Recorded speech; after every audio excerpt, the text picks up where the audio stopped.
being very present with our partner. It could be really communicating well about what we're feeling and what our intentions are.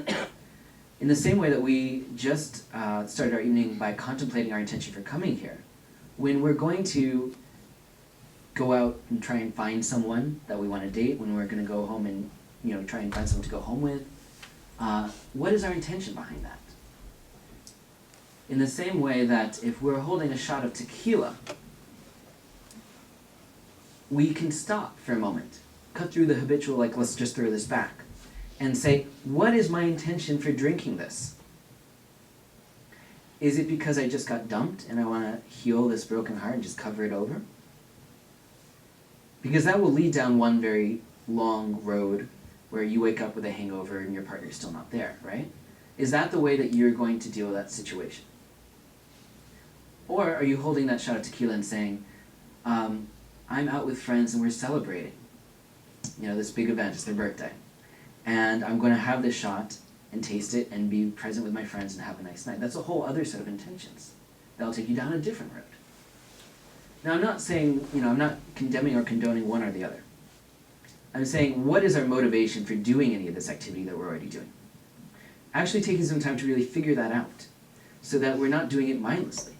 We actually know why we're doing all of the activity that we're engaged in our life. So applying that to sex, why are we going home with someone? Do you guys want the juicy stuff? And then I'll shut up and we'll have more of a discussion. So this is, well, it's in the book, I might as well read it. One night stands. And this takes on a pretty traditional Buddhist framework and view activity and fruition. So we'll go through that. The important thing in any sexual activity, casual or in a long-term relationship, is considering your own motivation. Oh, that's appropriate.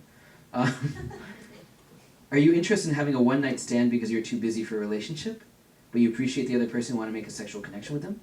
If so, that's one motivation worth acknowledging. Another motivation might be, I'm drunk, I'm horny, they're hot. That motivation strikes me as likely to lead to trouble. Knowing your motivation before engaging in any act is important, and this is doubly so when you're involving another person in potentially risky behavior such as sex. There are emotional risks as well as physical ones, so knowing your own intention is key. So that's the first step, right? Actually knowing why we're doing any of this. Activity. Conduct is important.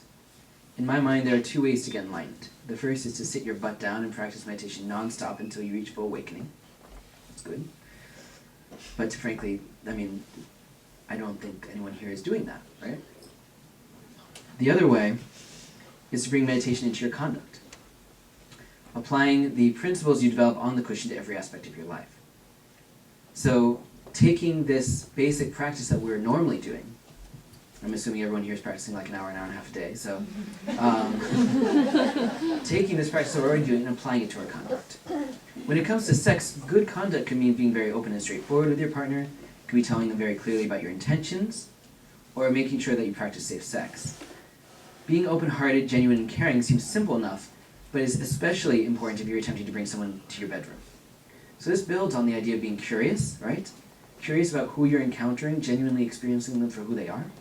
This is about the communication aspect we were talking about. How do we communicate what we are looking for, hearing fully what they are looking for, seeing if that matches, seeing if that is going to lead to a situation that doesn't create harm, that might be of benefit to both people. Fruition. This may be the simplest marker of whether you have pulled off a compassionate one-night stand. Quite simply, you can examine how you feel the morning after. Applying curiosity to your own state, you can see if you find elation or humiliation. If it's the latter, you likely won't want to attempt such a thing again. It's unfortunate if you feel this way, but mistakes along the path are helpful. Now you know something that you never want to do again, and you can vow not to repeat the same set of actions. If you feel elation, however, you may be one of those rare people who can casually have sex.